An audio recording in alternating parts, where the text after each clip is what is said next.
వంగలపూడి అంతా ఫైర్ బ్రాండ్గా ఉన్నారు టీడీపీలో. ఆమె 2014లో పాయకరావుపేట నుంచి గెలిచారు. తర్వాత 2019లో ఆమెను కోవూరుకు మార్చారు. కోవూరులో ఆమె ఓడిపోయింది. మళ్ళీ తిరిగి పాయకరావుపేట నుంచి మొన్నటి ఎన్నికల్లో గెలిచారు. ఆమె గెలిచిన తర్వాతనే ఆమె మీద మంత్రివర్గంలో ఉంటారనే అంచనాలు వచ్చాయి. దానికి తగ్గట్టుగానే ఆమె క్యాబినెట్లోకి వచ్చారు.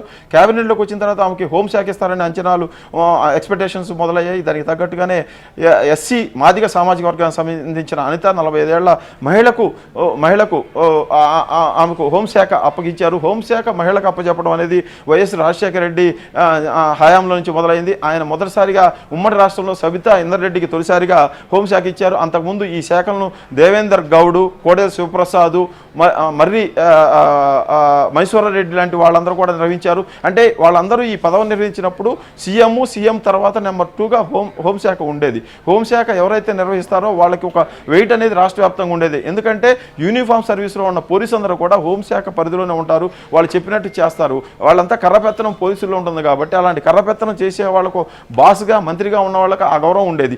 ఎప్పుడైతే సబితా ఇంద్రెడ్డికి ఇచ్చిన తర్వాత ఒక కీలకమైన పదవిని మహిళలకు ఇవ్వడం ద్వారా అలా కీలకమైన పదవులను మహిళలు కూడా నిర్వర్తించగలరు అని చెప్పడానికి రాజశేఖర రెడ్డి ప్రయత్నం చేశారు. సబితా ఇంద్రెడ్డి కూడా ఆ విధంగా ఆ రోజుల్లో పేరు తెచ్చుకున్నారు. ఆ తర్వాత జానారెడ్డి ఆ పదవిని నిర్వర్తించారు. అంతకుముందు నక్సలైట్లతో చర్చలు జరిపినప్పుడు జానారెడ్డి హోంశాఖ మంత్రిగా ఉండేవాడు. అలాంటి కీలకమైన హెమ్మహేమిలైన నాయకులు నిర్వర్తించిన పదవిని రాష్ట్ర విభజన తర్వాత ఏపీకి వచ్చేటప్పటికి నిమ్మకాయల చినరాజప్పకు చంద్రబాబు నాయుడు అప్పగించారు. ఆయన డిప్యూటీ సీఎంగా ఉన్నారు.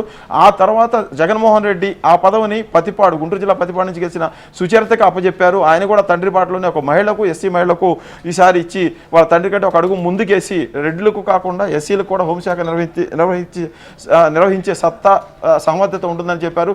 ఆ తర్వాత మళ్ళీ 3 ఏళ్ల తర్వాత క్యాబినెట్ షఫుల్ చేసినప్పుడు వనితకు మళ్ళీ అదే శాఖను అప్పగించడం ద్వారా మహిళల్లో కూడా, ఎస్సీ మహిళల్లో కూడా హోంశాఖ నిర్వహించే సామర్థ్యం ఉంటుందని చెప్పారు. అదే పరిస్థితిలో ఇప్పుడు చంద్రబాబు నాయుడు కూడా వంగలపూడి అనితను ఈ శాఖను అప్పగించడం ద్వారా మహిళల్లో కూడా హోంశాఖ నిర్వహించే శక్తి, సామర్థ్యాలు, సత్తా ఉంటుందని చెప్పే ప్రయత్నం చేశారు.